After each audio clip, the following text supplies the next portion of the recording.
Ladies and gentlemen, we have a brand new patch. It's 1.14. This is 2.45 gigs on Xbox. If you're on PlayStation, it'll be around the same thing. It's available across all platforms right now. Make sure you download it.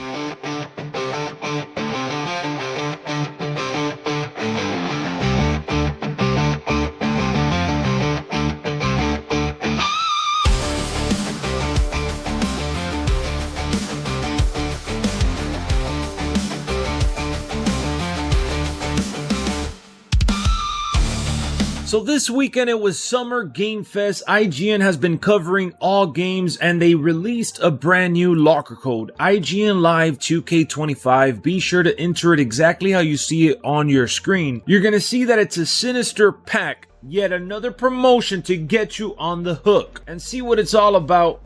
Let's see if we have any pack luck. No shakes. Nope. We got Boogeyman from this Sinister edition, which looks really cool. We got Dexter Loomis 23. As long as they keep giving us these locker codes, I don't care. I'll add it to my collection. I'll enter it, and I think you should too, since they do give out Persona cards every once in a while. I wasn't expecting another patch to the DLC drop later this month. You know they like to package the real big DLC drops with these updates, and this is just a hotfix. This doesn't mean anything. This is a whole lot of nothing, to be honest with you. So last time we saw an update, it was patch 1.13. This one not only had general stability and performance improvements, but it had some gameplay, island, and universe features that were tweaked and fixed up. A lot of these were for the universe mode. That is far from the case with 1.14, which is labeled as a hotfix. Whenever they put hotfix, it's just a quick patch to fix up whatever little issue has been plaguing the game that they're fully aware of, even if you may not have anything additional on top of the problems that you had before. These are the only notes that we have. Stability and performance improvements, that's it. And then the creation suite got a little update with addressed reported concerns with blank layers appearing in Create a Superstar. According to what's the status, CM Punk is still missing the chest tattoo with this version. 2011 CM Punk, you're also gonna see that John Cena still has his hair messed up in this one with the hat being removed. I can't stress enough. The updates have ruined online. The fixes haven't come for special guest referee. What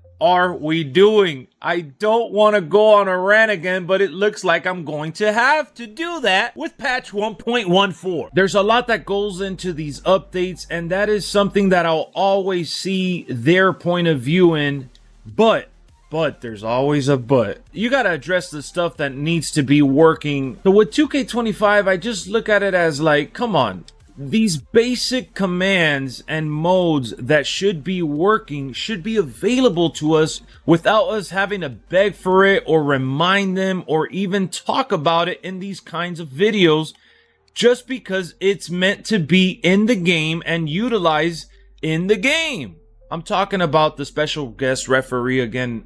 Maybe you don't remember, or you didn't see the last video, but special guest referee does not allow the created arenas like it's supposed to. And there's several other bugs and problems, but that's the one that's pissed me off the most, if I'm honest with you. And it's not the end of the world, right? You could still do the match. You could still enjoy other elements within that same match, but the main one with created arenas is just not functional. And I feel like that's been the case this year with the creation suite in general, where they have had some success fixing some bugs from previous years, but there's been a lot of downfall with the fact that creation suite has suffered the most, I feel, in this year's game, with a lot of people complaining and sharing their displeasure for the way the creation suite has been handled this year.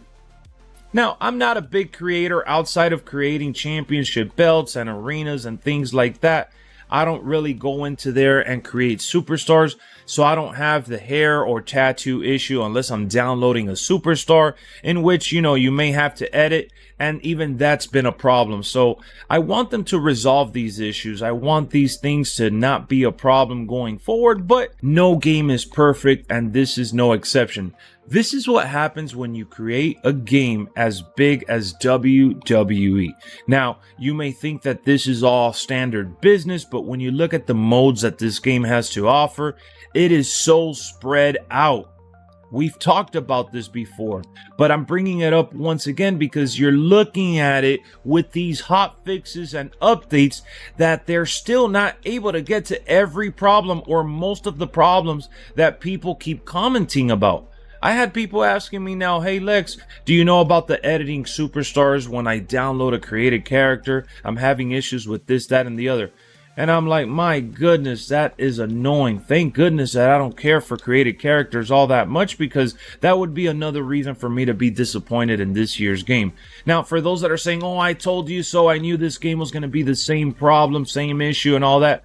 Look, while the game does have its fair share of problems, it doesn't mean that you can't find some fun in it. You just gotta overlook some of the things that may be plaguing and holding the game back in general. You don't have to wait much longer. The next DLC pack with the NBA Superstars, Great Khali, and Abyss is coming real soon. In just a couple weeks, on June 25th, we're gonna see that Dunk and Destruction pack. Now, we still don't have any knowledge as for that first DLC, Celebrity Superstar, but we know that Tyrese Halliburton of the Indiana Pacers is going to be one of the featured stars for this pack. Now that we got that out the way, I want to turn my attention to some happier, exciting news, man. R-Truth made his way back to WWE in quick fashion. They re-signed him. Now he is going by Wrong Killings, it seems. He has new merch up on the website if you want to support R-Truth. If you love R-Truth, you can buy it, and you know that he's going to get a cut of that pie. So be sure to check out his new merch on WWE Shop.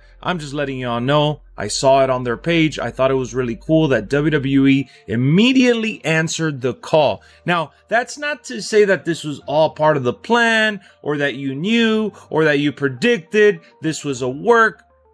Let's face it. When Triple H answered in that post conference that if you're enjoying the show, this is all part of the show.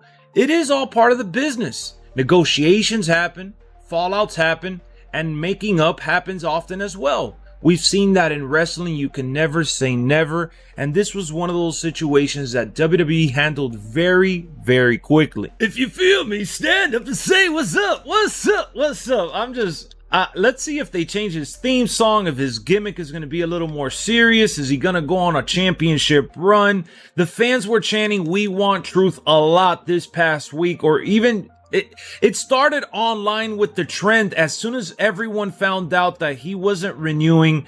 That tweet that he put out really set the world on fire. In terms of wrestling, man, everyone was going crazy. People from the locker room, from the business. How do you let go a WWE superstar like R-Truth that deserves to be a first ballot Hall of Famer with not just his comedic timing, but a locker room leader? He is one of those superstars that understands the business, and he is loved by every single person that he's worked with or come across. That means a lot. That means a lot in this business, that people constantly backstab each other and are known for doing shady stuff to each other. I don't care what the rhyme or reason is. I got what I wanted. R-Truth got what he wanted. This was the biggest pop he's probably ever had in his career. He got the John Cena rub. John Cena is probably loving this as well. Anytime John Cena can help someone else, you know this guy loves to do that. R-Truth took off that mask, and it was like we were seeing The Rock in real time. Like it was Stone Cold Steve Austin or something. It seemed like that pop was deafening. Tonight is Monday Night Raw. I want to see how R-Truth is handled. Hopefully we see a lot more of him, and even if we don't, at least we can rest easy knowing that they re-signed him, he's happy, and we're good to go. We got more WWE 2K content on the way, so hit that subscribe button if you haven't already. Help the channel by dropping a like. Let me know in the comment section, are you happy with R-Truth? Are you sad about 2K? What's going on? Till then,